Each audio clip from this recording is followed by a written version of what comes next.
Et coucou tout le monde, c'est Mario de la Porte du Paradis, donc aujourd'hui je suis en compagnie de... Cassas et Dark Eyes. Alors, aujourd'hui, la vidéo, on va vous présenter nos moments préférés dans Mermaid Melody, mais divisés en plusieurs catégories. La première catégorie, Hippo, parce que franchement, ce personnage, s'il est best du best, il mérite tout un truc pour lui. Ah, clairement, ouais. Ensuite, deuxième catégorie, humour, parce que, clairement, il y a plein de passages drôles. Troisième catégorie, triste. Quand même, il y a pas mal de moments tristes, surtout la saison 2. Quatrième catégorie, badass. Et enfin, la catégorie méchant. Il y aura aussi quelques bonus, par exemple par rapport à nos épisodes préférés. Et on va commencer avec la catégorie number 1, Hippo. Alors du coup, Cassas, dans la catégorie Hippo.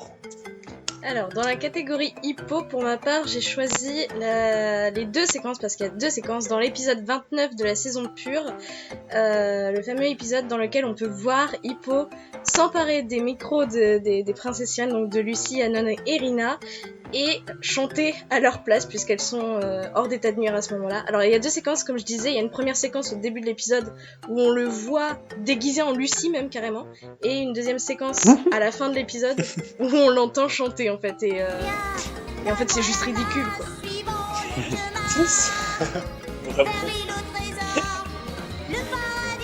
Et toi, Mario?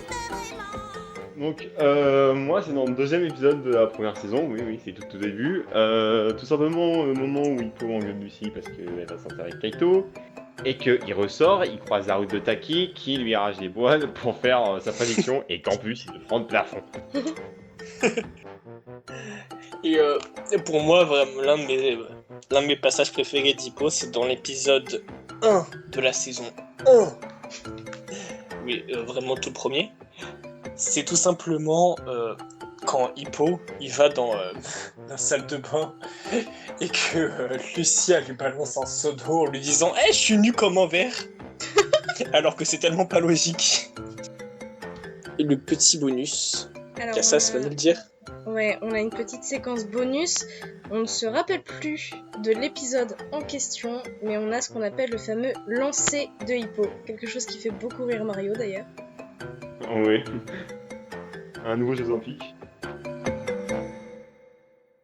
Et du coup, on va se retrouver pour la séquence de humour.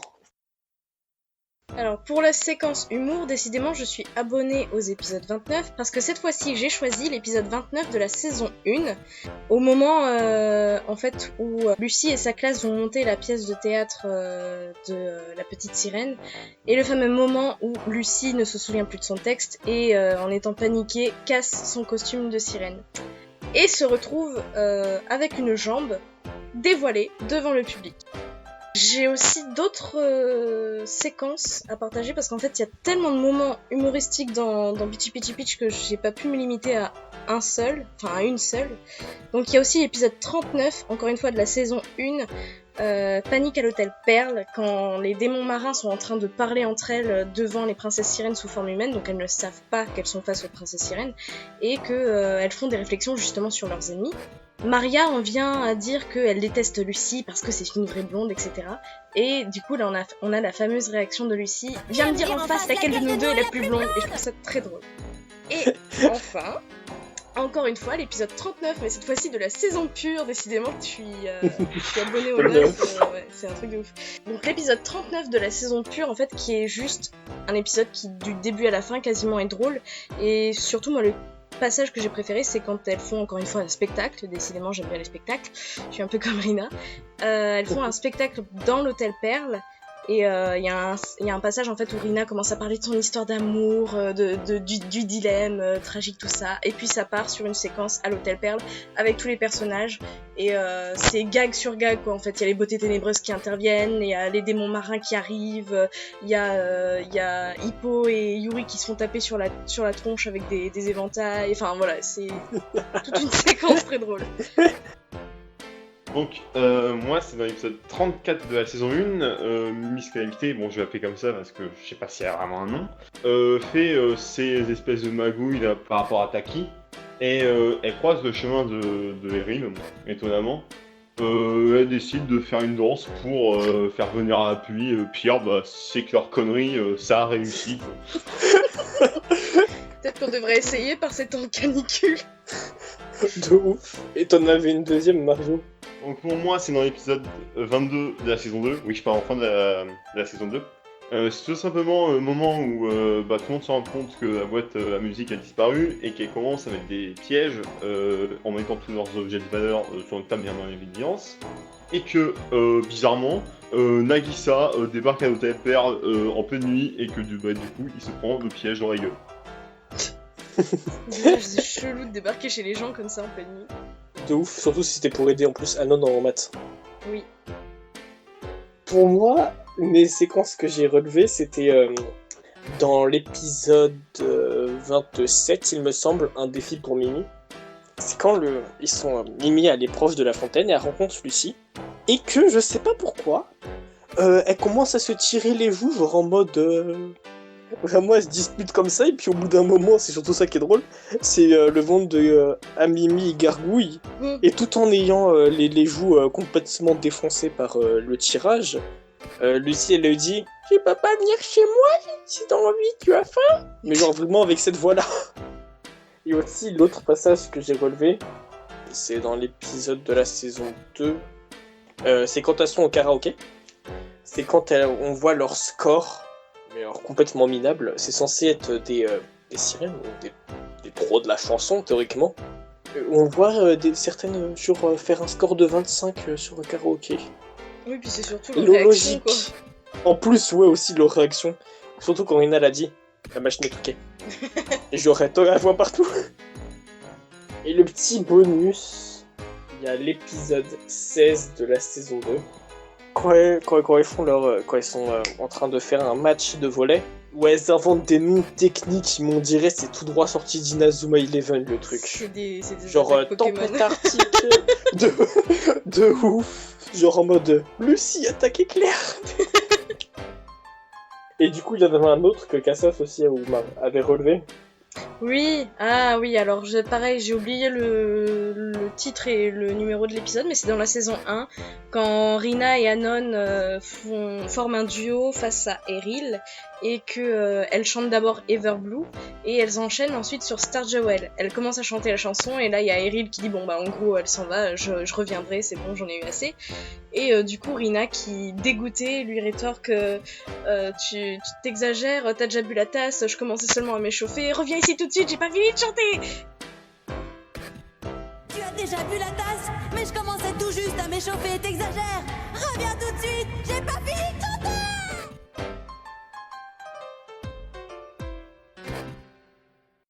On a la troisième catégorie, la catégorie triste. Et du coup Cassos. Alors, pour la catégorie triste, j'ai choisi une séquence dans l'épisode 24 de la saison pure. Bon, de toute façon, qu'on se le dise clairement, cette saison respire la tristesse et la dépression. C'est donc à la fin de l'épisode, quand Rihito demande à Lucie ce qui lui ferait plaisir, parce que voilà, ils sont en train de nouer des liens d'amitié, tout ça, et il se comporte un petit peu comme un grand frère avec Lucie, un peu un rôle qu'il n'arrive pas à assumer auprès de Mikaru d'ailleurs. Donc il le rejette sûrement sur Lucie, et du coup il lui dit dis-moi ce qui te ferait plaisir, que je t'offre quelque chose, pense un peu à toi, qu'est-ce que tu voudrais vraiment. Et donc il lui repose la question à la fin de l'épisode, et là la pauvre Lucie se met à pleurer en disant que la seule chose qu'elle demande, c'est l'amour de Kaito, et rien de plus.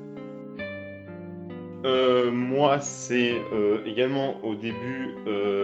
c'est également dans la saison de Peur, pardon. Effectivement, ça sent la tristesse cette saison, il y a quasi que ça. Pour ma part, je vais encore parler d'un combo. Après Hippo, c'est Lucie qui va se prendre un petit combo qui fait pas très bien pour la gueule. Déjà, elle va remarquer que Kaito a perdu la mémoire. Celle qu'on voit d'ailleurs couramment dans la saison 2, c'est Lucie courir en pleurant avec la main devant la bouche. Elle recroise Ito pour la deuxième fois dans la série, qui l'invite chez lui. Et déjà qu'elle était triste, elle voit Kaito par la fenêtre en train de mettre ce pendentif à Mikaru. Ouch. Moi, pour cette séquence-là, pour cette catégorie-là, j'avais relevé pareil dans la saison 2. Décidément, cette saison 2 est très joyeuse. Ouais. Ah oui. C'est dans l'épisode 18, la bête des miracles. C'est quand Hippo retrouve enfin Yuri par rapport au vœu qu'il a souhaité, mais que à la fin ils doivent quand même se séparer. En plus avec la musique Beautiful Wish derrière en fond, c'était magnifique, mais tellement triste pour eux. Et le petit bonus que Mario va nous présenter. Encore saison pure, hein, bien évidemment. Toujours plus de tristesse. Début de la saison, quand le moment est venu à Serra de naître, et que la pauvre, elle est à peine née, que t'as Mikeru qui arrive, qui absorbe, et donc du coup, on savait pas à ce moment-là, on pensait qu'elle était morte au bout de 10 secondes de vie, quoi. Sympa. Fun et joie. Ensuite, la quatrième catégorie, la catégorie badass. Avec Kassas. Alors, Oh pour la yeah. catégorie badass, et on va finir par dire que je suis une fangirl de Rina, mais en même temps je la kiffe tellement, cette nana. L'épisode 16 de la saison 1, quand notre trio de choc va travailler pour la première fois, il me semble, au restaurant de Monsieur Maki, et que du coup Rina se fait draguer par 3 kékés, qui me semble sont à l'université. Et donc ils reviennent plusieurs fois à la charge, tout ça. À un moment donné, ils sont jartés du restaurant. Et un peu plus loin dans l'épisode, quand Rina n'est plus malade, parce que dans cet épisode-là, elle tombe malade. Quand elle n'est plus malade et qu'elle décide d'aller se balader, elle retombe sur eux. Ils sont en voiture et du coup, ils viennent un peu la provoquer et tout. Et là, en fait, elle fait « Ah bah, vous tombez bien, j'avais besoin d'un peu de divertissement. » Et on a une coupure. Et quand l'épisode redémarre, on voit Rina qui s'en va en se frottant les mains en mode « Hé hé, je vous ai bien niqué. » Voilà, donc une collégienne a réussi à foutre au tapis 3 mecs de l'université. Et ensuite, Mario.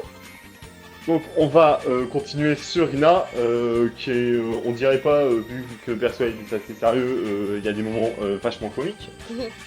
C'est encore d'ailleurs à peu près la même situation. Tout simplement l'épisode où il y a Anon qui emmène Lucy et Rina voir des skaters, et que l'un des trois se met à draguer Rina, et que Rina lui fout une bonne grosse patate des familles. C'est tellement satisfaisant. C'est surtout l'endroit où est placé le coup, en fait. Oui, effectivement, un endroit qui fait mal aux garçons.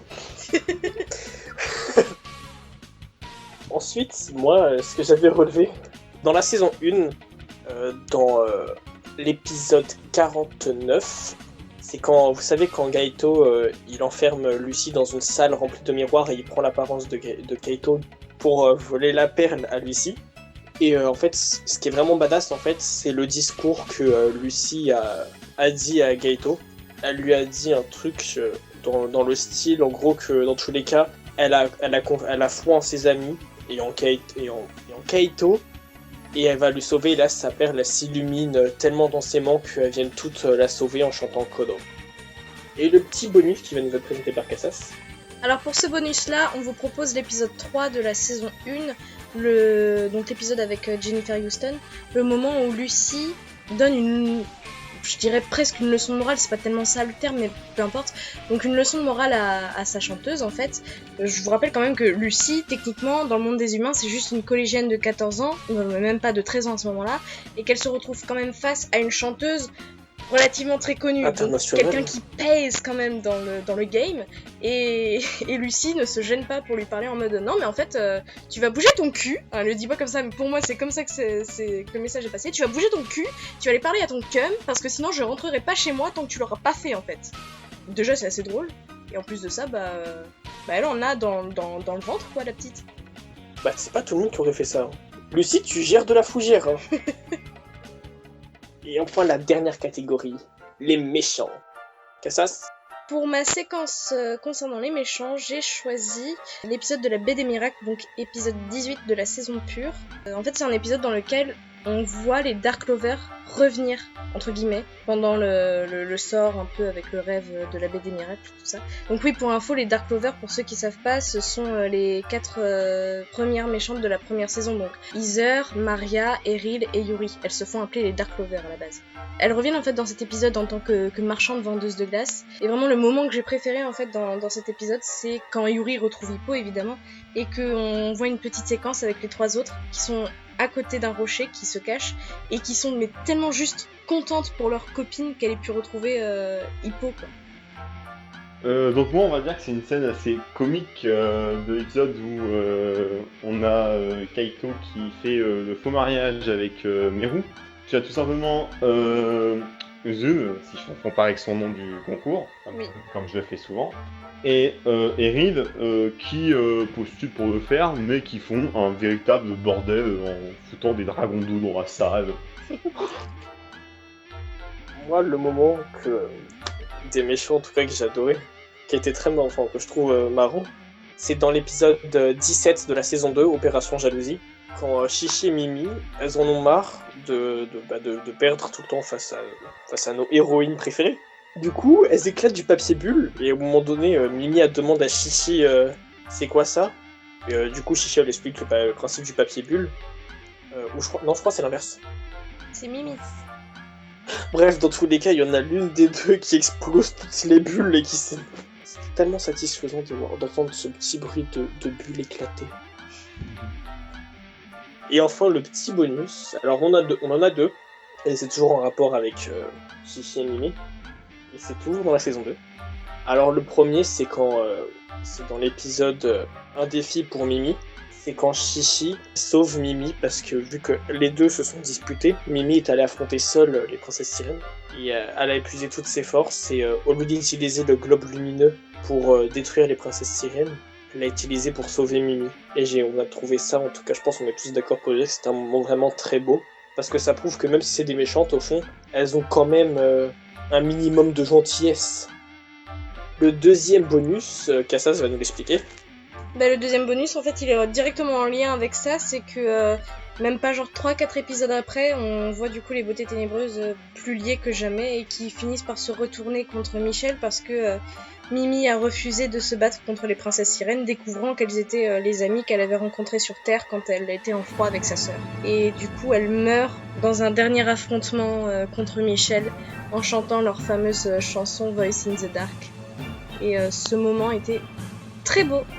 Et j'ai pleuré devant d'ailleurs la première fois que je l'ai vu. Et enfin, on va faire le petit bonus des épisodes préférés de chacun. Mario, c'est quoi le tien ?